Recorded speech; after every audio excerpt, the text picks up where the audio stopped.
Hi, it's Hardware and today I'll show you how to fix overheating while charging on DOOGEE Tab G6 Max.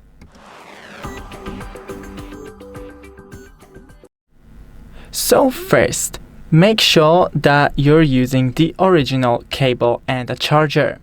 Remember that it's completely normal for your tablet to heat while charging, just not overheating. So to minimize that, close the background apps. Also, avoid using the tablet while charging, just leave it on the nightstand, let it charge properly, and you can charge in a cool and ventilated area. Also, remove the case of your tablet if you have any. Thanks for watching, don't forget to leave a like and see you in the next one.